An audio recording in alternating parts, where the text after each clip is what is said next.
नमस्कार. आपण पाहतोय वुमेन्स हेल्थ. आज आपण पाहणार आहोत एनिमिया. एनिमिया म्हणजे काय? तर रक्तक्षय. त्याला पांडुरोग सुद्धा म्हणतात. ऍक्च्युली काय होतं, कंप्लीट ब्लड काउंट मध्ये सीबीसी मध्ये हिमोग्लोबिनचं प्रमाण कमी होणे, तसेच आरबीसी म्हणजे लाल रक्तपेशींची संख्या कमी होणे, याला म्हणतात एनिमिया म्हणजे रक्तक्षय, एनिमिक. जर 12च्या आत आलं स्त्रियांच्या मध्ये त्याला एनिमिया म्हणायचं.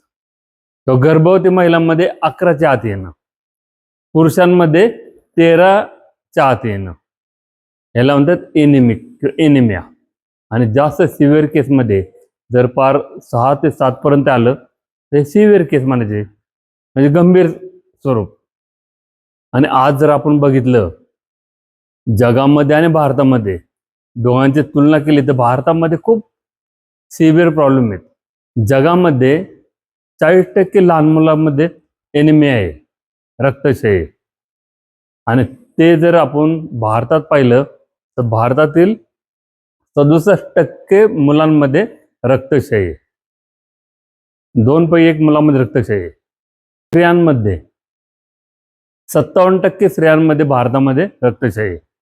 ते जगामध्ये 30% स्त्रियांमध्ये. गर्भवती महिलांमध्ये जगामध्ये 67% आहे आणि भारतामध्ये 52% गर्भवती महिला एनिमिक आहे. म्हणजे हे प्रमाण जगाच्या तुलनेमध्ये भारतामध्ये खूप गंभीर आहे.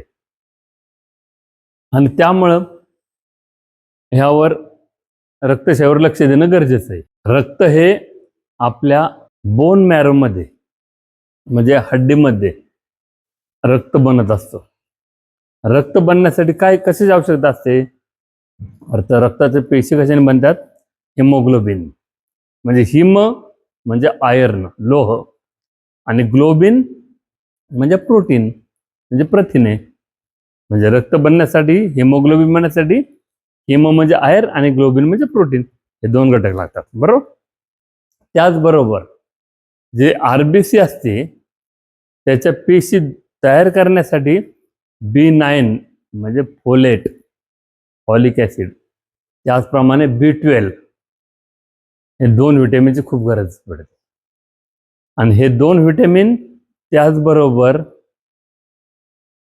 किडनीमधनं तयार झालेलं EPO म्हणजे एरिथ्रोपोएटिन नावाचं हार्मोन्स हे खूप गरजेवंत असतं.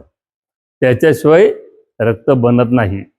आपल्याकडे B9 असू द्या, B12 असू द्या, हिम म्हणजे आयर्न असू द्या, ग्लोबिन म्हणजे प्रोटीन असू द्या, पण जर EPO म्हणजे एरिथ्रोपोएटिन नावाचं हार्मोन नसेल तर रक्त बनत नाही. ते हार्मोन कोण सिक्रेट करतं? तर किडनी. त्यासाठी किडनी कार्यक्षम हवी, हेल्दी हवी, आणि तेव्हा जाऊन आपलं हिमोग्लोबिन तयार होईल. तर हिमोग्लोबिनचं काम काय असतं? तर रक्तामध्ये ऑक्सिजन ट्रान्सफर करायचं काम करतं. प्रत्येक पेशींमध्ये ऑक्सिजन नेण्याचं काम कोण करतं? रक्त करतं, म्हणजे आरबीसी करतं. पुन्हा CO2 माघारी लंग्स म्हणजे फुफ्फुसात नेण्याचं काम कोण करतं? रक्त करतं. त्याचबरोबर रक्ताचं अजून काय काम असतं आरबीसीचं? तर आपल्या pH बॅलन्स करायचं काम ब्लड करत असतं. असे 2 महत्वाचे कामं ब्लडचे असतात. जर काय आपल्यात हिमोग्लोबिन कमी असेल म्हणजे एनिमिक असेल तर काय होतं? अशक्तपणा येतो, धाप लागते, कारण श्वासोश्वास घ्यायला प्रॉब्लेम येतो ना, चक्कर येणे, अस्वस्थता, चेहरा फिकट पडणे, हे लक्षणे दिसून येतात. स्त्रियांमध्ये हा प्रॉब्लेम खूप जास्त आहे. त्याचं कारण म्हणजे आपल्या भारतीय स्त्रिया न्यूट्रिशनल डेफिशियन्सी खूप असते. म्हणजे रक्त बनण्यासाठी लागणारा आयर्न म्हणा, B9 म्हणा, B12 म्हणा, व्हिटॅमिन C परत ॲब्सॉर्प्शनला याचं प्रमाण त्यांच्यामध्ये कमी असतं.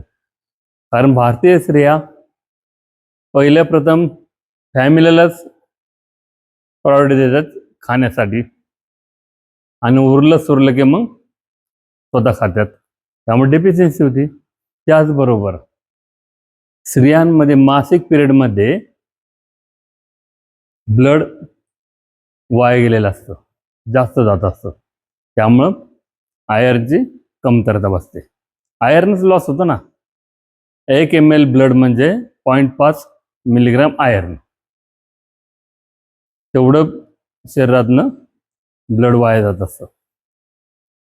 आणि त्यामुळं आयर्नची कमतरता, ब्लड लॉस, त्याचबरोबर जर काहींना किडनी इश्यू असेल तरी सुद्धा रक्त बनत नाही, किमोथेरपीमध्ये रक्त बनत नाही. तर मासिक पिरियडमध्ये साधारणपणे 30 ते 60 ml रक्त दर महिन्याला स्त्रियांमध्ये लॉस होत असतं. आणि सिव्हिअर केसमध्ये जास्त ब्लडिंग झालं तर 80+ ml प्लस ब्लड लॉस होऊ शकतो. त्यामुळे स्त्रियांमध्ये ब्लडचं प्रमाण कमी झालेलं असतं. त्याचबरोबर RBCचं लाईफ फक्त 120 दिवसाचं असतं, म्हणजे आयुष्यमानच 120 दिवस आहे. त्यामुळे रोजच्या रोज ब्लड तयार झालं पाहिजे. रोजच्या रोज हे घटक गेले पाहिजे पोटामध्ये. B9 गेलं पाहिजे, B12 गेलं पाहिजे, हिम गेलं पाहिजे, आयर्न गेलं पाहिजे, आणि ग्लोबिन गेलं पाहिजे, म्हणजे प्रोटीन गेलं पाहिजे. रोजच्या रोज गेल्यानंतर ते रोज तयार होणार आहे. कारण त्याचं आयुष्यमान 120 दिवसाचंच आहे, फक्त 120 दिवसांनी मरणार आहे. तर रक्तवाढीसाठी कोणता आहार गेला पाहिजे? सर्वात महत्त्वाचं, आहारामधनं 2 प्रकार आहेत, एक व्हेजिटेरियन आणि नॉनव्हेज. नॉनव्हेजमध्ये हिम आयर्न असतं. थोडक्यात मटण, मासे, अंडी यामध्ये आयर्न कोणतं असतं? हिम. आणि हिम आयर्न हे 30 ते 35% ॲब्सॉर्ब होतं तुलनेत व्हेजिटेबलपेक्षा. व्हेजिटेबलमध्ये जे आयर्न असतं ते नॉन हिम असतं, आणि नॉन हिम आयर्न हे 10 ते 15% ॲब्सॉर्ब होत असतं. पण त्यात जर व्हिटॅमिन सी गेलं तरच ते 20% पर्यंत ॲब्सॉर्प्शन होतं. त्यामुळं नॉन व्हेजमध्ये जास्त प्रमाणात हिम आयर्न असतं, आणि हिम आयर्न हे पटकन ॲब्सॉर्ब झालेलं असतं. त्यामुळं नॉनव्हेजमधनं शक्यतो लिव्हरमध्ये जास्त असतं. व्हेजिटेरियनमधनं बीट, शेंगदाणे, खजूर, पालक, मेथी, त्याचबरोबर हरभरा, मसूर या कडधान्यामधनं जातात. त्याचबरोबर आपल्याला B9 पण गेलं पाहिजे, फॉलिक ॲसिड, फोलेट, B12 पण गेलं पाहिजे. त्या पद्धतीचा पण आहार गेला पाहिजे. तेव्हा कुठे जाऊन आयर्न वाढणार आहे. आयर्न ॲब्सॉर्प्शनला विरोध करणारे घटक कोणते असतात? तर समजा पालकमध्ये काय असतं? थोडं जास्त प्रमाणात ऑक्झलेट असतं. बीटमध्ये पण ऑक्झलेट असतं. त्यासाठी व्हिटॅमिन सी ची गरज पडते ते कमी करण्यासाठी. काही भाजीपाल्या ह्या व्हिटॅमिन B9 आणि B12 वॉटर सोल्युबल आहे, त्यामुळं कमी प्रमाणात शिजवायच्या भाज्या, की जेणेकरून हे लॉस नाही झाले पाहिजे. व्हिटॅमिन B9 आणि B12 लॉस नाही झाले पाहिजे. त्याचबरोबर कॉफी, चहा हे आयर्न ॲब्सॉर्प्शनला विरोध करतात. आयर्न ॲब्सॉर्प्शन अजून विरोध करणारा घटक म्हणजे कॅल्शियम.